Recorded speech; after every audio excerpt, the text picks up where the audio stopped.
हमारे इस YouTube channel में आपका स्वागत है। जैसा कि आपको पता है कि यूपी डीएलएड सेकेंड सेमेस्टर और फोर्थ सेमेस्टर का एग्ज़ाम होना तय हो चुका है, तो उसी को ध्यान में रखते हुए हम आज आपको पढ़ाएंगे हिंदी शिक्षण। तो अगर आपको PDF इसकी चाहिए तो ये टेलीग्राम चैनल है, इस पे जा कर के आप ज्वाइन कर लीजिएगा, वहाँ पे आपको PDF प्रोवाइड हो जाएगी। ठीक है, तो बिना देरी किए हुए वीडियो को शुरू करते हैं।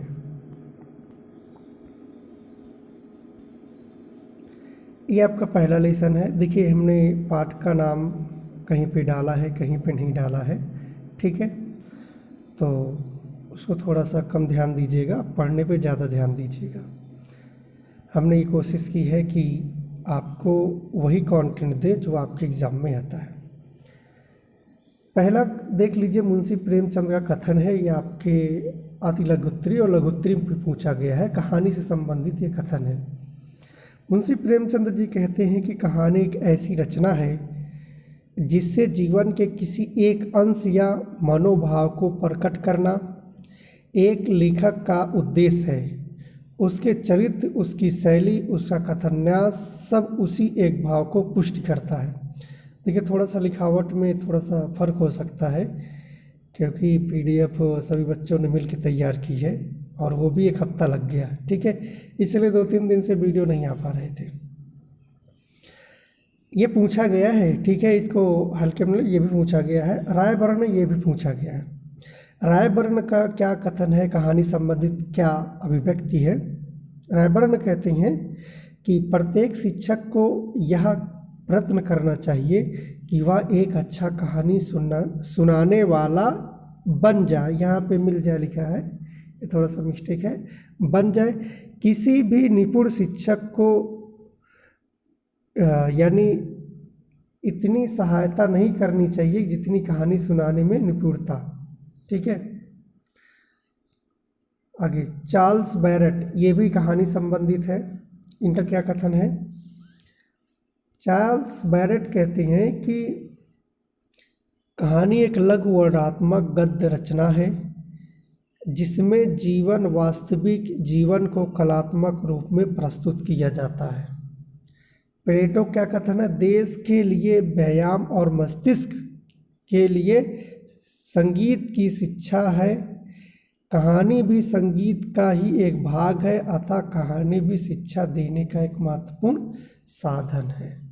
ठीक है, नोटेशन का क्या कथन। नोटेशन मंडल का, कहानी एक ऐसी वर्णनात्मक रचना है जो चरम सीमा की ओर बढ़ते हुए हृदय पर भावनात्मक प्रभाव डालती है।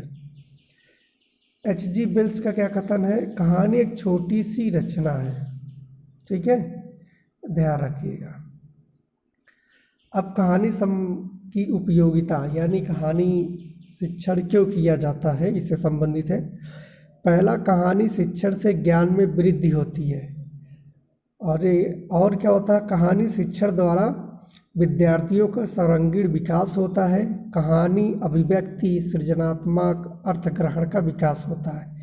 एक चीज़ और, ये अस्थायी रूप से सेव हो जाती है। ठीक है, आगे कहानी शिक्षण के उद्देश्य। ज्ञान को सरल एवं रोचक रूप से प्रस्तुत करना, छात्रों को शब्द, सूक्ति, लोकोक्तियाँ, मुहावरे का ज्ञान कराना। देखो, मुहावरा का मतलब मुंह पर चढ़ी हुई बातें। मुहावरा आपके एग्जाम में आ सकता है। मुहावरा मुंह पे चढ़ी हुई बातें, और ये एक शब्दांश होता है, वाक्यांश होता है। और ये वाक्यांश होता है, इसके शब्दों पे नहीं, इसको अर्थों पर गौर किया जाता है। लोकोक्तियाँ क्या होती है, एक पूरा वाक्य होता है। ठीक है, ये भी जनता द्वारा जो प्रचलन में हो समय पे उसे बोलते। सूक्ति एक समझ लीजिए वो रामबाण, यानी जैसे क्या बोलते हैं, भारतोन्नति में भारतेंद्र हरिश्चंद्र जी, कई उसमें हमने देखा कई सूक्तियाँ बहुत सारी है, आपको सुना रहे। कटिया जापानी टट्टुओं को हाँकते हुए शर्म नहीं आती, एक तरह से व्यंग होता है। आगे, छात्रों को भाषा की विभिन्न शैलियों से परिचित कराना। ठीक है। अब कहानी के भेद क्या है? देखिए कहानी के भेद क्या है? ये घटना प्रधान कहानी, चरित्र प्रधान कहानी, समस्या प्रधान, भाव प्रधान कहानी। कहानियाँ की विधियाँ देख लीजिए, ये भी आपके एग्जाम में जितना ये चल रहा है ये सब आया हुआ है, हल्के में ना लीजिए। इसलिए देखिए हमने बहुत सारी चीज़ें आपकी काट दी हैं। वार्तालाप विधि यानी बातों के द्वारा एक दूसरे यानी डायलॉग। चित्र के माध्यम से चित्र विधि, जैसे आप छोटे बच्चों में यानी ऐसे करके दिखा रहे, हो सकता है इसमें हो ऐसे करके, ऐसे उसमें एरो करके लिखा रहता है इस गोले, वो है। प्रश्नोत्तर कहानी कथन विधि। कहानी कथन विधि में जो है सामाजिक कहानियाँ, अधूरी कहानी, चित्र विशेष या भाव मुद्रा वाले चित्र, कार्टून, अभिनय। ठीक है। और उसके बाद कुछ जानवरों के नाम, पात्रों के नाम और परिवेशी शब्द देकर कहानी बनाई जाती है। ठीक है।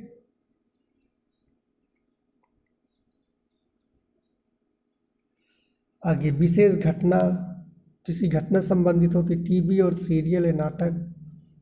ठीक है, ये सब याद रखिएगा। आगे बढ़ते हैं। कहानी के विविध रूप। सामाजिक कहानियाँ हो सकती हैं, धार्मिक कहानियाँ, ऐतिहासिक कहानियाँ। अच्छी कहानी की विशेषताएं क्या क्या होनी चाहिए, ये भी आपके एग्जाम में आया हुआ है भाई।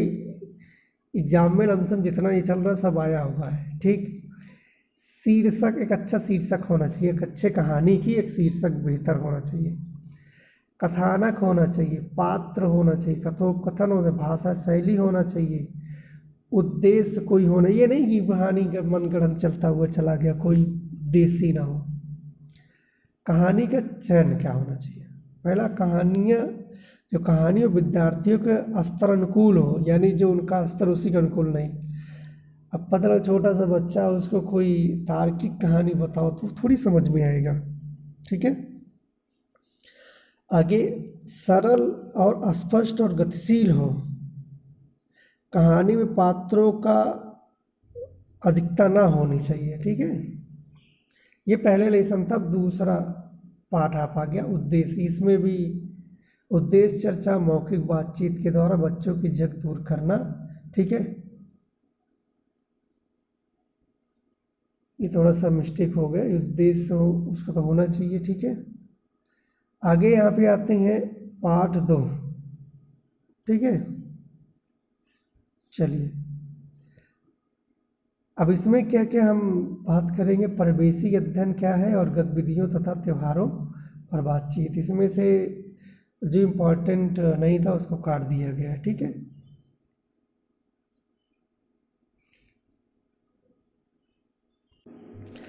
चलिए उच्चारण समझते हैं। उच्चारण क्या है? भाषा के नियमों के अनुसार किसी शब्द या ध्वनि को जोर से बोलना ही उच्चारण कहलाता है। ठीक है। अब आप लिख सकते हैं, उच्चारण के दृष्टि से वर्णों की संख्या जो है 44 है। इसमें आपका 11 स्वर है और 33 व्यंजन है। टोटल मिला के ऐसे तो इसमें 45 हो रहे हैं। ठीक है। और टोटल अगर कुल पूछे तो आपको बताना है कुल जो है कुल जो है 52 होते हैं। ठीक है। उच्चारण स्थान देख लेते हैं, इसको हम हाईलाइट नहीं कर पाए हैं। उच्चारण स्थान मूल रूप से 5 होते हैं। कंठ, तालु, मूर्धा, दंत, ओष्ठ। ठीक है। उसके बाद फिर योग से भी बनते हैं, कंठ, तालव्य। ठीक है। कंठोष्ठ, दंतोष्ठ। पंचम अक्षर यानी जो वर्ड के अक्षर लास्ट में होते हैं, जैसे 5 बना दी, का, खा, गा, घा, अंगा, ये पंचम अक्षर कहलाती है। इनके लास्ट में जितने भी नासिक है। उच्चारण की विशेषता क्या है? उच्चारण शब्द का इस्तेमाल आमतौर पर भाषा ध्वनि की गुणवत्ता और तनाव और स्वर में अंतर करने के लिए किया जाता है। ठीक है। दोष, इसको भी आप देख सकते हैं। ठीक है। तो इसको दूर करने के लिए क्या करना है? रोजाना कुछ मिनट अभ्यास करना चाहिए और लंबे समय बार बार अभ्यास करने से ज़्यादा प्रभावी हो सकता है। उच्चारण शिक्षण के अंतर्गत कौन कौन सी विधियाँ, वैसे तो मौखिक अभिव्यक्ति ही इस्तेमाल होती है, ठीक है। अगर ठीक से आप उच्चारण नहीं कर पाओगे तो अशुद्ध रूप हो जाएगा भाषा का। गद्य विधा, आगे गद्य विधा क्या है, जिसके अंतर्गत हम पत्र, निबंध, कहानी, उपन्यास, संस्मरण, लेख आदि लिखते हैं। इसके विपरीत पद्य विधा, ये एग्जाम में गद्य आया और पद्य भी आया। पद्य की, ये गद्य की डिफिनेशन इधर लिख सकते हैं और पद्य की डिफिनेशन। इसके अंतर्गत हम कविता, काव्य, गाने, भजन व पद्य लिखते हैं। पद्य जो है लय रूप में लिखा जाता है, जिसको हम गायन रूप में प्रस्तुत करते हैं, परंतु गद्य को हम गायन रूप में प्रस्तुत नहीं कर सकते, ठीक है। गद्य पद्य में अंतर, ये भी एग्जाम में आया हुआ है। हिंदी गद्य को कितने भागों में बांटा जा सकता है, देखो 4 भागों में बांटा सकते हैं। कितना? 4। आदिकाल, भक्तिकाल, रीतिकाल, आधुनिक काल, ठीक, समझ में आया। आगे पद्य में क्या क्या आता है, देखो पद्य में आपका जो है कविता, गीत, गजल, छंद, दोहा, महाकाव्य, खंड काव्य, मुक्ता, तुकबंदी वाले और बिना तुकबंदी वाले पद आते हैं, ठीक है। पद्य की खासियत क्या होती चाहिए, ये विशेषताएं लिखने के लिए आ जाएगा, तब क्या करोगे। ये लयात्मक होते हैं, अलंकारों का प्रयोग होता, भाव प्रधान होते हैं, रस अनुभूति, अनुभूति, तीव्रता, भाव और कल्पना शक्ति सुंदर होता है, ठीक है। पिंगल शास्त्र पर आधारित, यानी पद्य में पिंगल शास्त्र के आधार पर लिखा जाता है। पद्य गायन रूप में भी प्रस्तुत किया जा सकता है, ठीक है। पद्य के कुछ उदाहरण जैसे भी ऊपर गुजरा, कविता, गीत, गजल, दोहा, खंड काव्य, मुक्ता, ठीक है, ये सब समझ में आया कि नहीं। आगे बढ़ते हैं। पद्य की कितनी विधाएं हैं, पद्य की अनेकों विधाएं हैं, ठीक है, जैसे लघु कथा। आगे गद्य के प्रकार, विश्वनाथ महामात्र के अनुसार एक और भेद मुक्तक माना जाता है, ठीक है, यानी एक कथा, एक आख्यायिका, ये 2 प्रकार हैं गद्य काव्य के। गंगादास के अनुसार क्या है, ये तो अभी एग्जाम में नहीं आया है, लेकिन एक बार देख लेते हैं। छंद शास्त्र के परिभाषिक चतुष्पद चतुष्ट समाहार रूप में वांग्मय ही पद्य होता है, और यह पद्य 2 प्रकार का होता है, वृत्ति पद और जाति पद। अगला लेसन है अभिव्यक्ति का अर्थ, ठीक, अभिव्यक्ति क्या है, ये भी एग्जाम में आया हुआ है। किसी विचार को वास्तविकता में बदलना। जब लोग अभिव्यक्ति के बारे में बात करते हैं तो आमतौर पर किसी विचार की वास्तविकता में बदलने के लिए विचारों, भावनाओं, विश्वासों और कार्यों का उपयोग करने की बात करते हैं, ये है अभिव्यक्ति, ठीक है। अभिव्यक्ति की प्रकार अंकगणितीय, सांख्यिकी या भिन्नात्मक, बीजी, ठीक है। गुण क्या क्या होने चाहिए, देखो पहला नंबर ये होना चाहिए, बोलना और बात करना मानव जीवन का जन्मजात गुण है, ठीक है, समझे कि नहीं। और अभिव्यक्ति का पर्यायवाची क्या है, अभिव्यक्ति का अर्थ जो है प्रकाशन है, स्पष्टीकरण है, साक्षात्कार है, प्रकट होना है, ठीक है। मौखिक और लिखित अभिव्यक्ति क्या है, जब आप मुंह से डायरेक्ट बोल के करते हैं तो मौखिक हुई, लिख कर करते हैं तो लिखित हुई, ठीक है। अंतर देख लीजिएगा, ठीक है। देखो रिटन कम्युनिकेशन और ओरल कम्युनिकेशन। आगे वर्ड, ठीक है, हम देखते हैं शब्द क्या है। एक या एक से अधिक वर्णों के मेल से बनी हुई स्वतंत्र सार्थक इकाई वर्ण कहलाता है। भारतीय संस्कृति में शब्द को ब्रह्म कहा गया है, वाक्य में प्रयुक्त तो शब्द पद कहलाते हैं, ये भी पद भी पूछ सकता है, ठीक है।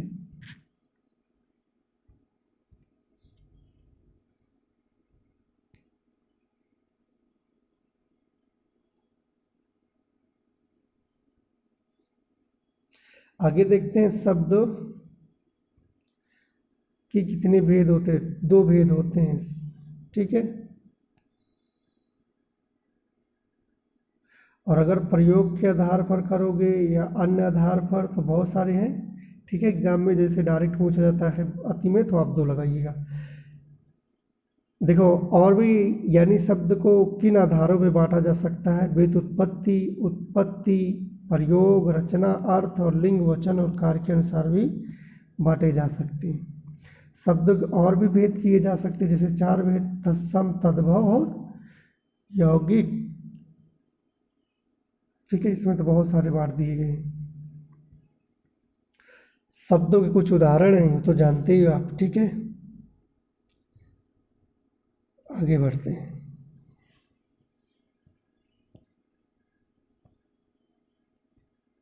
देखो अभी आपको बता रहा ना, शब्द अगर एग्जाम में कितना डालना, सिर्फ 2 ही डालने, एक विकारी और दूसरा अविकारी, ठीक है। इसके अलावा और को कुछ नहीं लिखना है। आगे उपसर्ग और प्रत्यय देख लेते हैं। उपसर्ग क्या होता है और प्रत्यय क्या होता है, ये समझ लीजिए। जो उपसर्ग है ये किसी शब्द के पहले आकर के उसके अर्थ को बदलते हैं। प्रत्यय क्या होता है, वो शब्द किसी अंत में आकर के उसके अर्थ को बदलते हैं। यहाँ पे आप देख सकते हैं आराम से, ठीक है। ये सभी आपके क्या है, प्रत्यय हैं। सामाजिक में इक प्रत्यय, सुगंधित, अक्कड़, आस, मिठास, आर, लुहार, कार, नाटककार, आई, बढ़ाई, आऊ, टिकाऊ, आऊ, बिकाऊ, हार, मनोहार, ठीक है। इस अपना देख लीजिएगा।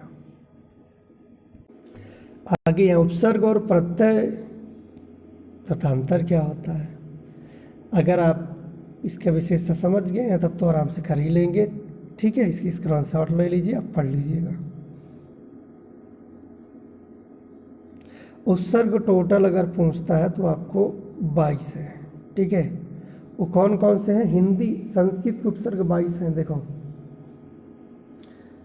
परा, परा, आप थोड़ा सा और बड़ा कर देते हैं।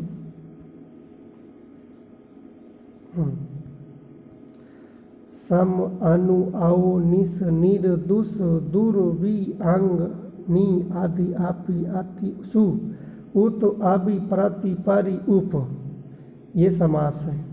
सॉरी, ये उपसर्ग है, याद रखिएगा। इसमें पूछ लेता है, यानी 2 शब्द इसमें कौन सा उपसर्ग है, कोई रहता भी नहीं है, ठीक है। ऐसा तो कंपटीशन में होगा, इसमें तो ऐसा नहीं पूछने की संभावना। समास 2 या 2 से ज़्यादा शब्द अपने बीच के विभक्ति को छोड़कर मिलकर एक नए शब्द बनाते हैं तो इसे समास कहते हैं, ठीक है। समास का अर्थ क्या होता है, ठीक है, समान रूप से या समान, और इसका उल्टा क्या होता है, व्यास। समास 6 प्रकार के होते हैं: अव्ययी भाव, तत्पुरुष, कर्मधारय, द्विगु, द्वंद्व, बहुब्रीहि, और ये सब तो लंजू पंजू है, ठीक है।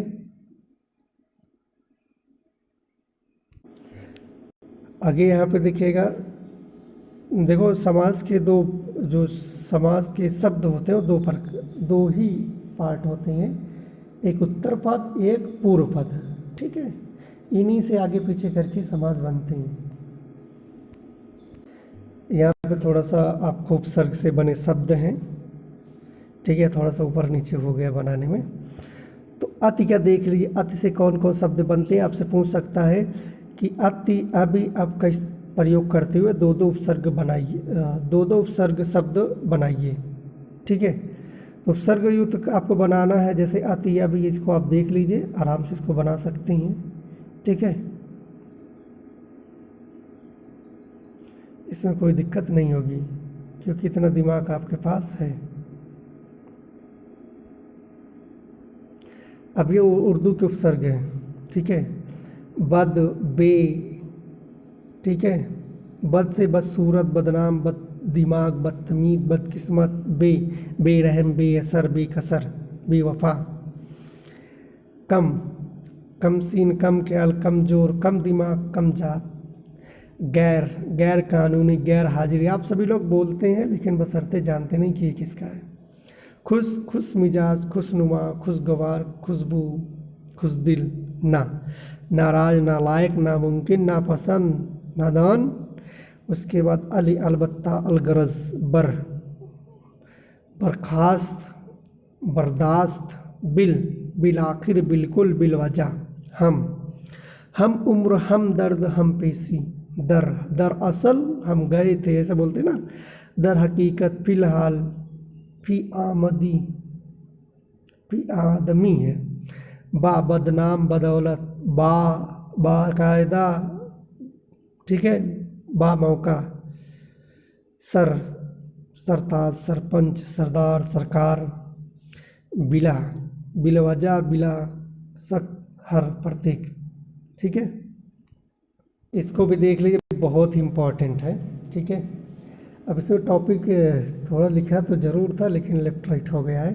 पूर्ण विराम इस तरह लगता है प्रश्नवाचक जानते ही हो, विस्मय बोधक जानते हो। अल्प विराम में फंस जाओगे, अर्ध विराम में फंस जाओगे। उप विराम अंग्रेजी में तो बड़ा आसान है। ठीक है, इसको अंग्रेजी में भी है भाई, आपके यहाँ से आना 100% कुछ भी आ सकता। ये निर्देशक जिसे डैश सिंबल बोलते हैं, हाइफन। ठीक, इतना ज़रूर याद रखिएगा, बहुत इम्पोर्टेंट है। हम उप समास में थे, तो पहला समास आपका है अव्ययभाव समास। इस समास में पहला पद अव्यय और यही प्रधान होता है, जैसे भरपेट, पेट भरकर, यथा योग, प्रतिदिन, ये सब। ठीक है, एक चीज़ और आपको पहचानने का ट्रिक बता दे रहे हैं, इसमें ये सभी सारे शब्द उपसर्ग युक्त होते हैं। ठीक है, आगे तत्पुरुष देख लेते हैं। इस समास में प्रथम शब्द गौण तथा द्वितीय पद प्रधान होता है, उसे तत्पुरुष समास कहते हैं। ठीक है, अब इसमें जितनी विभक्ति कारक चिन्ह सारे इसी में प्रयोग होंगे। ठीक है, करण कारक। ठीक है, ये भी ध्यान रखिएगा, नहीं तो खिसक जाएगा। सासी, उसके संप्रदान के लिए। अपादान से अलग होना। ठीक है, पथभ्रष्ट, ऋण मुक्त मन, ऋण से मुक्त। संबंध, का, की, के, रा, री, रे। ठीक है, घुड़दौड़, घोड़ा की दौड़। प्रजापति, प्रजा का पति। अधिकरण में पर। शरणागत, शरण में आगत। आगे तीसरा है द्विगु समास।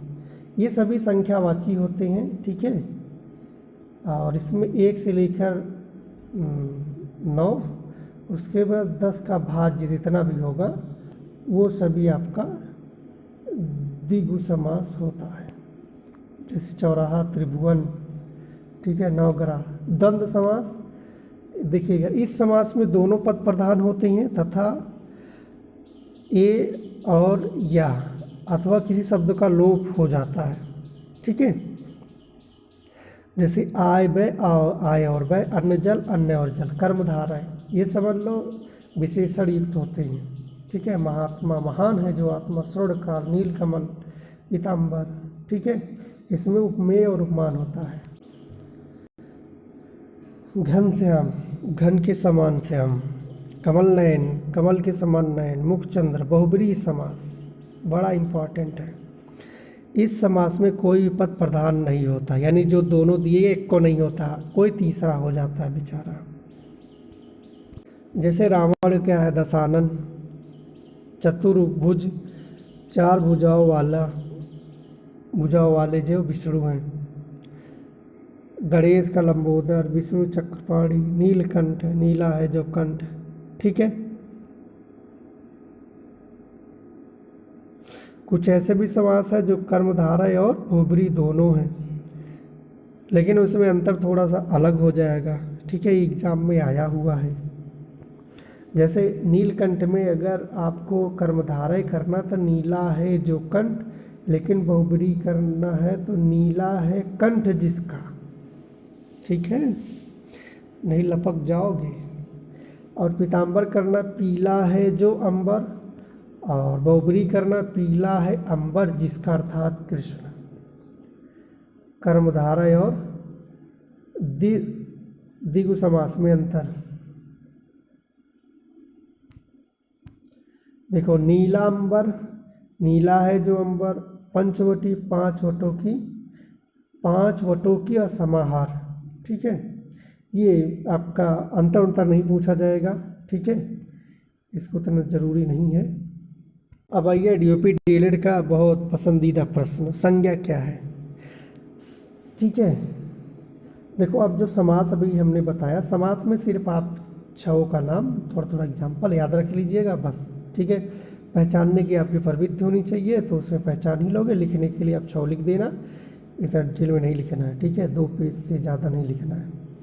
संज्ञा, ठीक है, क्या है संज्ञा? उस विकारी शब्द को कहते हैं जिससे किसी वस्तु, भाव और जीव के नाम का बोध हो, मतलब किसी प्राणी, वस्तु, स्थान या जात के नाम को संज्ञा कहते हैं। कितने प्रकार के होते हैं? 5। इसको भी याद रखिएगा, अंग्रेजी में भी लिखने के लिए आएगा। व्यक्तिवाचक प्रॉपर नाउन, जातिवाचक कॉमन नाउन, भाववाचक एब्स्ट्रैक्ट नाउन, समूहवाचक कलेक्टिव, द्रव्यवाचक मटेरियल, ठीक है। चले विस्तृत रूप से देख लेते हैं। संध्या, धर्मेंद्र, ये व्यक्तिवाचक है, ठीक है। मैं, तू, आप, यह, गीता, रामायण, ठीक है, ये सभी आपका। स्थान, ये गुजरात, मुंबई, दिल्ली, ये सब दिशाएं, ये सब आपकी क्या है? प्रॉपर नाउन है। जात क्या, जिसे क्या बोलते हैं? व्यक्तिवाचक, हम हिंदी में भूल जाते हैं। उसके बाद जातिवाचक संज्ञा, क्या? जातिवाचक में किसी समूह का बोध होता है। जातिवाचक में किसी समूह का बोध होता है, किसी ग्रुप, एज अ ग्रुप का बोध होता है, ठीक है, किसी प्रॉपर चीज़ का नहीं होता है। जैसे गाड़ी, अब कौन सी गाड़ियाँ, टाटा 720, 40 जो भी होती है, ब्लोरो में जैसे गाड़ी एक प्रकार ही है, डॉक्टर, इंजीनियर, वकील, ठीक है।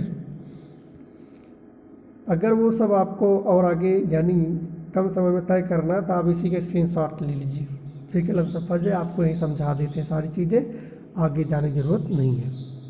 देखो पहले, अगर व्यक्तिवाचक है, किसी विशेष व्यक्ति का नाम आ जाए तो व्यक्तिवाचक है।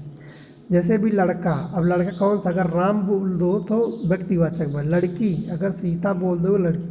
कुत्ता, अगर बोल दोगे टाइगर, हमारा कुत्ता है, ठीक है, तो वो जातिवाचक है। लेकिन टाइगर बोल दिए तो व्यक्तिवाचक।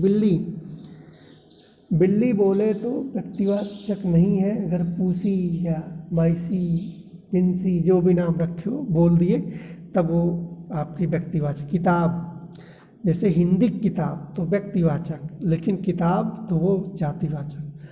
भाववाचक, जैसे एब्स्ट्रैक्ट नाउन बोलते हैं, सुंदरता, बुद्धिमानी, प्रेम, दुख, शोक, ये सब भाववाचक। समूह, टोली, वर्ग, ये समूह का बोध कराता। द्रव्य यानी खाने पीने, जहर वगैरह, ये सब आपकी द्रव्यवाचक है, ठीक है।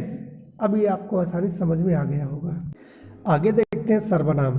संज्ञा के स्थान पे जिन शब्दों का प्रयोग करते हैं सर्वनाम कहते हैं। इनके भेद होते हैं 6, लेकिन इनकी संख्या होती 11। क्या बोल रहे हैं? यानी जो प्रकार है वो 6 प्रकार की हैं, लेकिन जो भेद होते हैं वो 11 होते, सॉरी, जो वर्ड होते 11 होते। देख लो, आगे आपको दिखा देंगे। पहला निश्चयवाचक, ठीक है, यानी जिसमें किसी दूर या पास रखी वस्तु का संकेत किया जाए और निश्चित है, जैसे यह, वह, ठीक है, ये सब जरूर याद रखिएगा। ये पुरुषवाचक, बेचारा संस्कृत वाला यहाँ पे आ गया, उत्तम पुरुष, मध्यम पुरुष और अन्य पुरुष, ठीक है। अब अंतर वगैरह तो नहीं आएगा। अनिश्चयवाचक देख लेते, जिसमें निश्चित ना हो, ठीक है, कोई, कुछ, ये निश्चित नहीं है, ठीक है। आगे सब देखते हैं।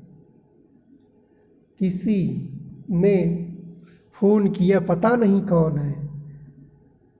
अब यहाँ पे किसी, कौन, कोई, ठीक है। आगे संबंधवाचक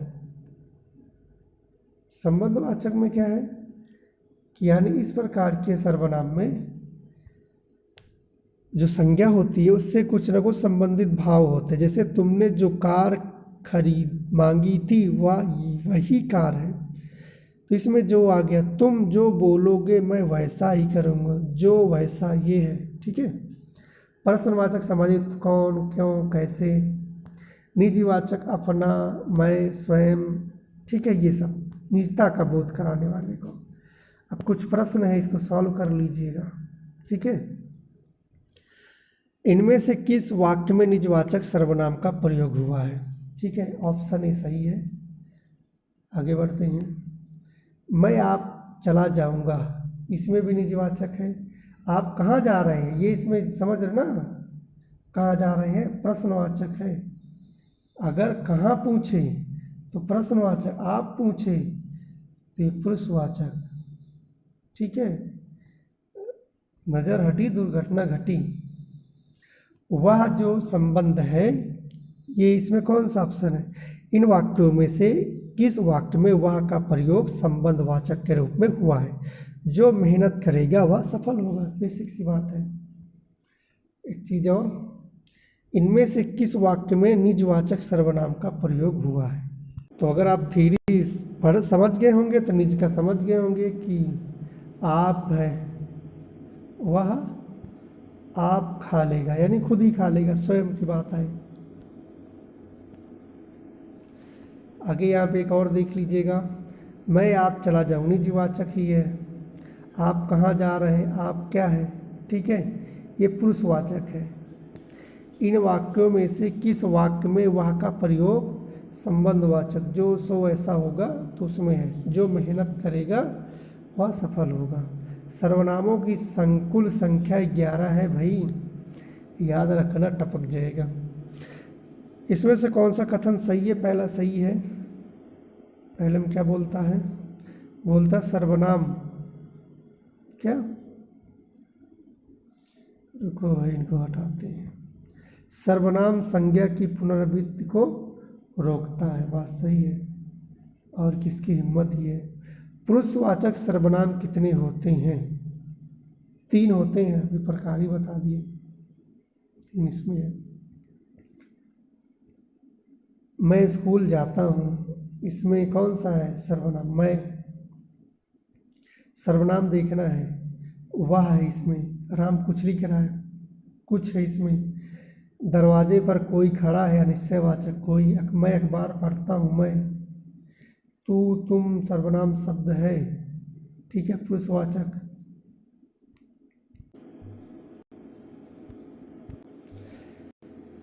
निम्नलिखित में से निजवाचक सर्वनाम शब्द है, तो इसमें निज मतलब स्वयं, अपना, वह, ठीक है। अब ये बार बार रिपीट हो रहा है, जो मेहनत करेगा वह सफल होगा, ये आपका कौन सा संबंधवाचक। अपना, आप, सर्वनाम, ये क्या है, ये निजवाचक है। यह, वह, ये क्या है, निश्चयवाचक। जो सो सर्वनाम शब्द है, ये क्या है, संबंधवाचक, ऐसा लगा रहता है। निश्चयवाचक सर्वनाम कौन सा है, यह। आगे बढ़ते हैं। अनिश्चयवाचक कोई, यह घोड़ा अच्छा है, इस वाक्य में यह है, क्या है, ये सर्वनाम है। संबंध, जो, तुम्हें क्या करना चाहिए, बहुत ज़्यादा प्रैक्टिस हो जा रही, ठीक है। तो चलिए हम इसको आगे छोड़कर आगे बढ़ते हैं। मार दो फटाफट भाई। इसमें आपका कौन सा है, इसमें सर्वनाम के भेद नहीं है, कौन सा भाई, भेद नहीं है। इसे व्यक्तिवाचक, ये ना संज्ञा का है। गेट पर कौन खड़ा है, इसमें सर्वनाम है, मैं जो है, सर्वनाम शब्द बताइए, तो इसमें जो है कौन है। आगे यहाँ पे देखते हैं, ईश्वर उन्हीं की मदद कर जो अपनी, ये निजवाचक है भाई। जो सोएगा वह खोएगा, निजवाचक। किस, हाँ, जो सो, ये क्या है अपना, जो सो संबंधवाचक है। और ऊपर तो गलत नहीं कर दिए,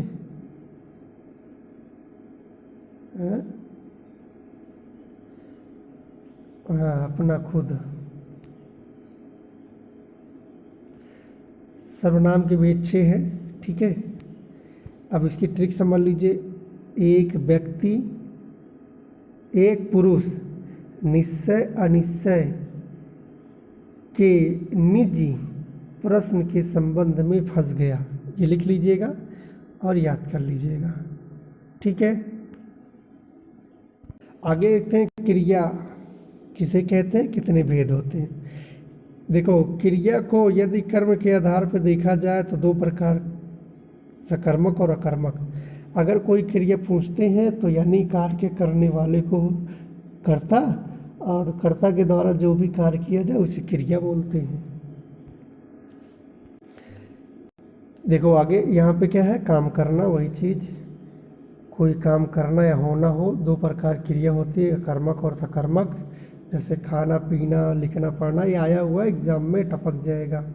अकर्मक क्रिया क्या होती है, कर्म नहीं होता है, जैसे ट्रेन चली, फल गिरा, ठीक है, सकर्मक में फल होता है, मोहन विद्यालय जाता है। और भी होती हैं क्रियाएँ, संयुक्त क्रिया, नाम धातु परिणार्थक, पूर्वकालिक, ये भी याद रखें, एग्जाम में आया हुआ है, ठीक है, नहीं तो फिर ऐसे ही उड़ता रहेगा, ठीक है, और चलता रहेगा बराबर से।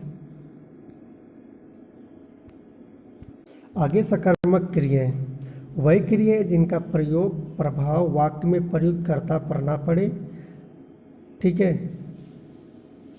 क्या करे, ना पड़े, फिर क्या करे, यानी कर्म पर पड़ता है, वो सभी सकर्मक क्रियाएँ कहलाती हैं। अब इसमें भी क्या है, सुरेश पानी पी रहा है, क्या पी रहा है, पानी। एक कर्मक क्रिया जिसमें एक कर्मक हो, दो कर्मक क्रिया दो कर्म हो। अध्यापक छात्रों को पढ़ा रहा है, ठीक है, पढ़ा रहा है, एक सकर्मक है, लेकिन गणित पढ़ा रहा है, द्विकर्मक हो गया, ठीक है, इसको आराम से याद रखिएगा। अकर्मक में क्या है कि इसमें कर्म का प्रयोग नहीं होता, राम खाता, सीता खाती है, ठीक है, सब क्रिया के अगर भेद देखें, कर्म के आधार पर, प्रयोग के आधार पर और काल के आधार पर। काल के आधार पर पूछो ना भी, ठीक है, चले जाओगे और ज़्यादा। आगे देखते हैं क्रिया के जो है संरचना या प्रयोग के आधार पर। संयुक्त क्रिया, संयुक्त क्रिया, नाम धातु क्रिया, प्रेरणार्थक, पूर्वकालिक, मूल, नामी, समझ, सामान्य और सहायक, ठीक है, याद रखना, सजाती, ठीक है। आगे यहीं पे काल भी आपका आ गया, इसी में शामिल है, ठीक है। अब इसमें जो भी काल है, ठीक है, कौन सा सही है, इसमें सी वाला सही है। यथार्थ वर्तमान काल यानी अज्ञात वर्तमान काल। वह खा रहा है, क्रिया काल है, वह खा रहा है, कौन सा है, बी वाला ऑप्शन सही है। अप्रस्तुत काल यानी पास्ट टेंस इम्परफेक्ट। हिंदी और अंग्रेजी में बड़ा लफड़ा हो जाता टेंस में, हिंदी में 6 होते हैं, अंग्रेजी में 4 होते हैं, यही लफड़ा है, ठीक है, अदरवाइज़ कोई दिक्कत नहीं। काम में जुटा हुआ क्रिया का काल है, यदि आप थोड़ा काम करते हैं और फिर अच्छे अंक आते हैं, वाक्य में काल क्रिया है, कौन सा, सी वाला ऑप्शन सही। बाल विविधता खेल खेल में खेली जाती है, क्रिया में क्रिया का कालक्रम। हम बचपन में खेल रहे थे, ये तो भाई बीत गया है, तो खेल रहे थे, तो पूर्ण भूतकालिक क्रिया, ठीक है, इसको आप देख सकते हैं।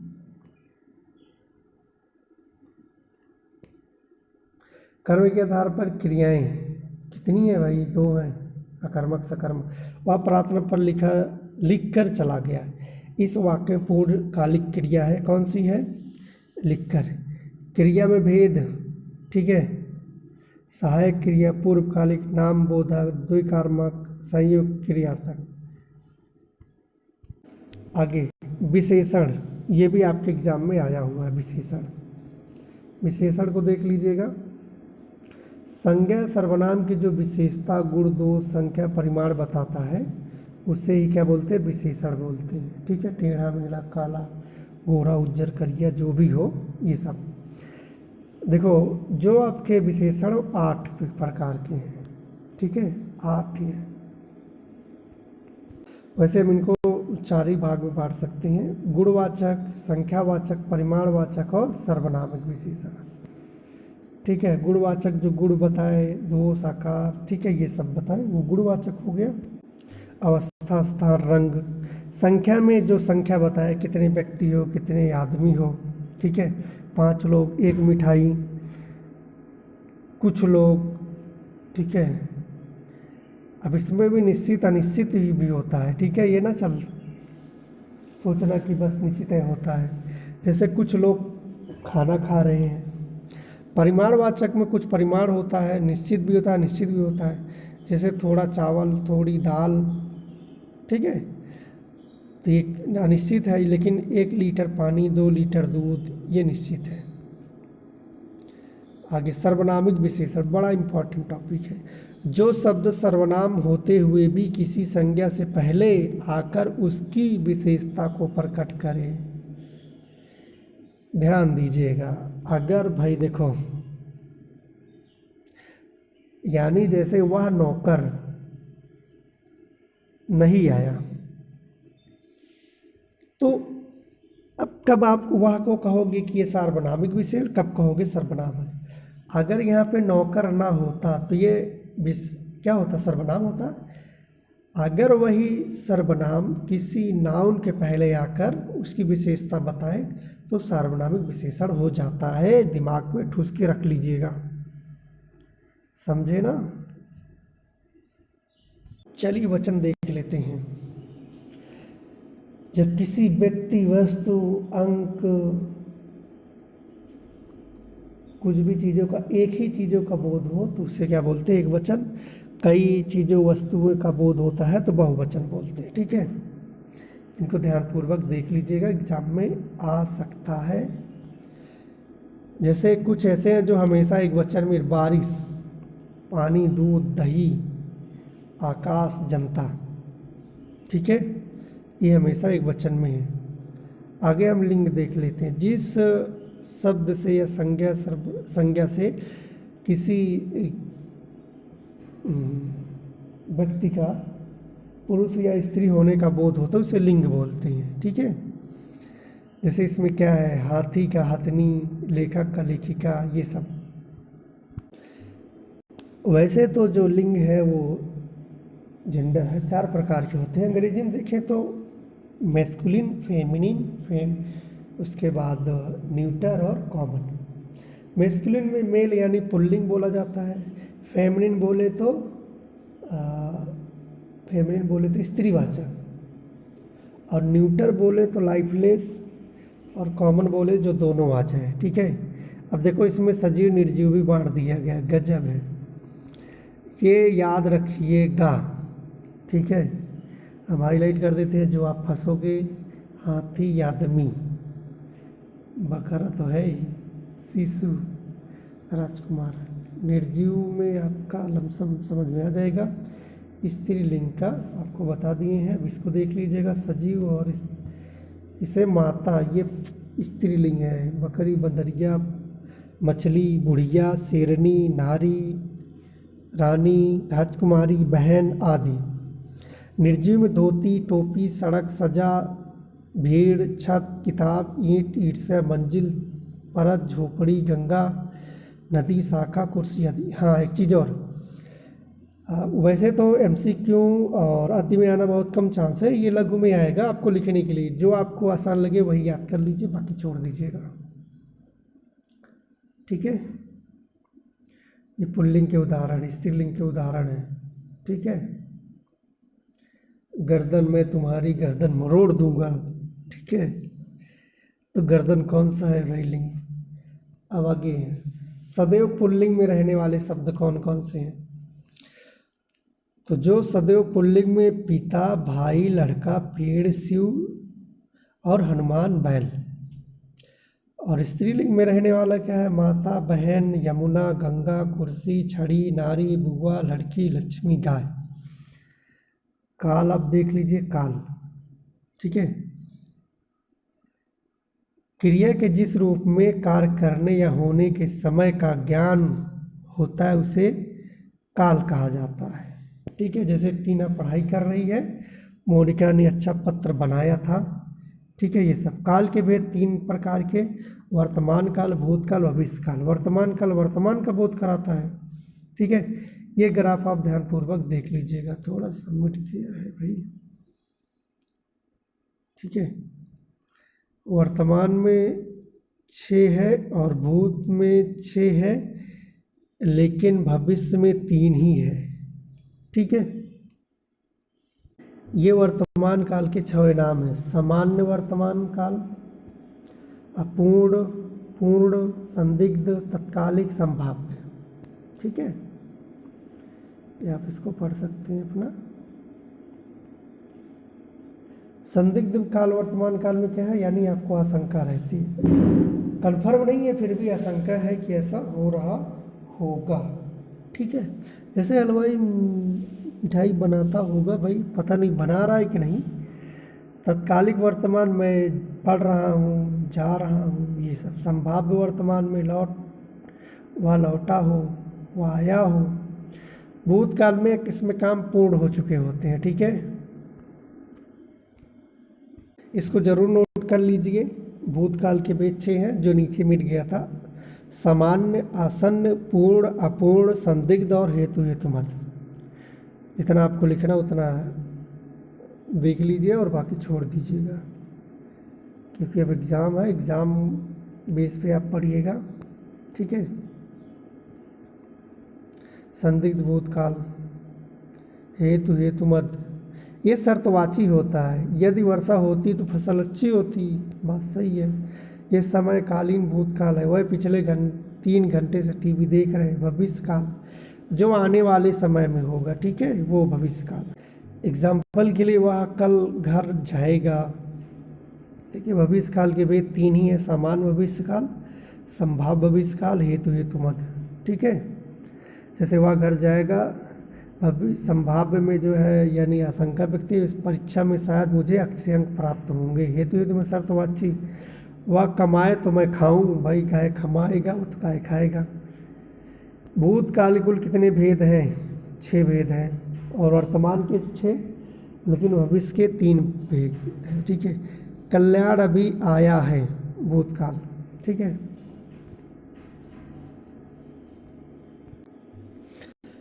वाचन, वाचन को वचन न समझ, अगर वचन आप करोगे तो उससे संख्या से बोध होता है। ठीक है, वचन संख्या से, और वाचन जो है यानी बोली से है। अब इसमें जो वाचन होते हैं यानी अपनी अभिव्यक्ति होती है, स्वर और मौन वाचन, सस्वर या मौन वाचन। ठीक है, डायरेक्ट हम आते हैं।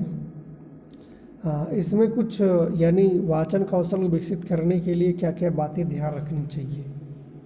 ठीक है, ये भी विशेषताएं लिखने के लिए एग्जाम में आ चुका है।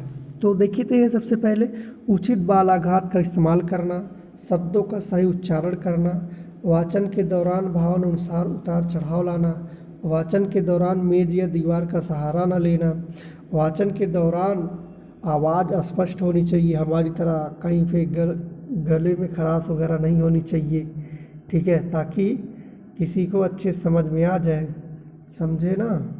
इस ग्राफ को समझ लीजिए, काम खत्म हो जाए। देखो, वाचन जो है आपका 2 प्रकार, सस्वर वाचन, मौन वाचन।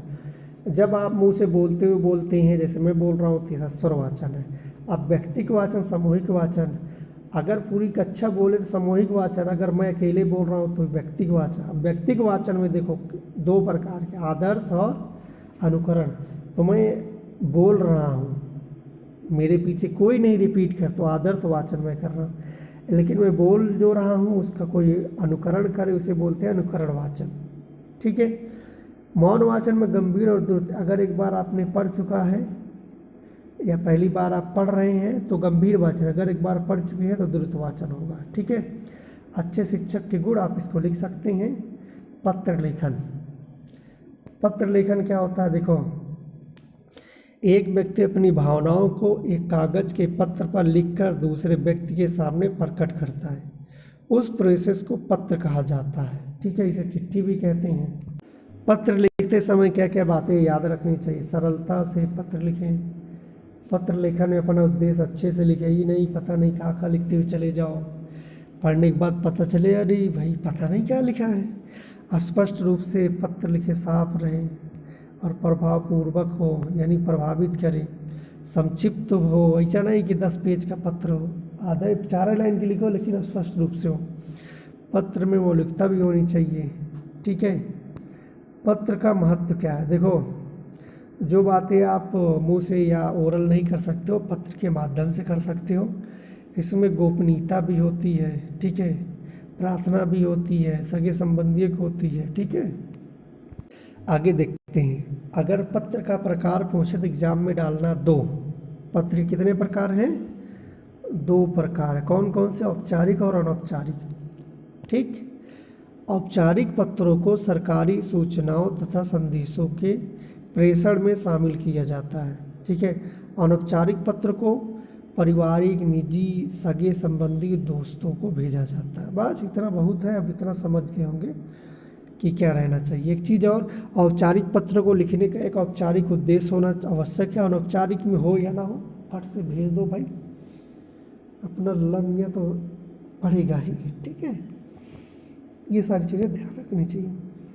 विशेषताएं तो आप पढ़ ही चुके, उद्देश्य, स्वच्छता वगैरह ये सब हो। औपचारिक पत्र का ये कुछ फॉर्मेट है, जैसे प्रधानाचार्य को प्रार्थना पत्र, प्रधानाचार्य विद्यालय का नाम, विषय, किस विषय में आपको लिखना है, माननीय महोदय, पहला अनुच्छेद लिखो, दूसरा लिखो, उसके बाद आपका आज्ञाकारी शिष्य, ठीक है, जो भी आपका नाम हो, उसके बाद दिनांक, दिन आप लिख करके आगे बढ़ जाइए। उसके बाद पत्र प्रेषक का नाम, जिस दिनांक को लिखा उसका नाम लिखें, पत्र बनाने वाले का नाम और पता, यानी दोनों तरफ को, एक तरफ का नहीं, पता लगा उस तरफ का लिख दिए और बेचारा रिटर्न करना चाहता, आपका पता ही नहीं है तो क्या कर सकता है।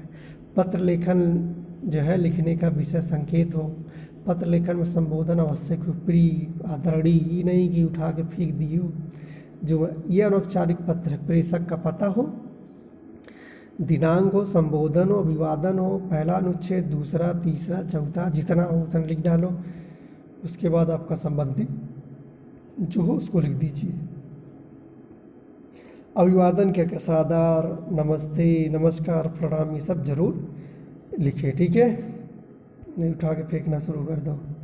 उसके बाद अंत में आपका, आपकी आज्ञाकारी, प्रिय, स्नेही, भावदी, इसको जरूर लिखें, ठीक है। और अभिवादन कैसे लिखोगे, इस तरह अभिवादन भी आपको लिखना है, ठीक है। दादाजी को सादर चरण स्पर्श, सादर नमस्कार।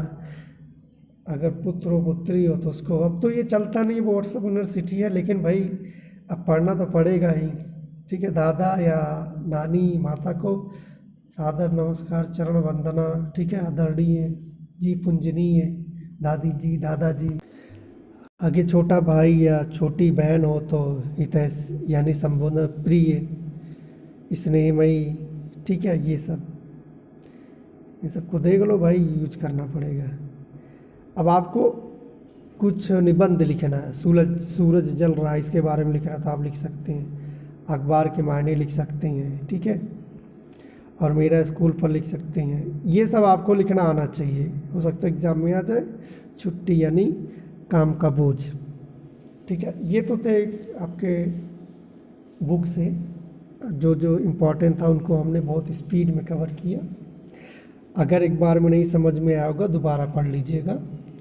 और अगर पीडीएफ चाहिए तो इस पहले कमेंट करिएगा चैनल पर, ठीक है।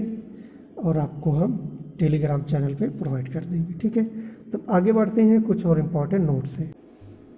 चलिए देखते हैं उच्चारण के तत्व। अभी अभी आपका गुजरा, एक बार और आपको रिमाइंडर करा देते हैं। इसमें ध्वनि व्यवस्था, बल, लय और स्वरघात, यानी आरोह और अवरोह, कहाँ पे खींचना, कहाँ पे गिराना है। गति यानी हिचकिचाहट, रुकावट ना हो, विराम चिन्ह का उचित प्रयोग करें।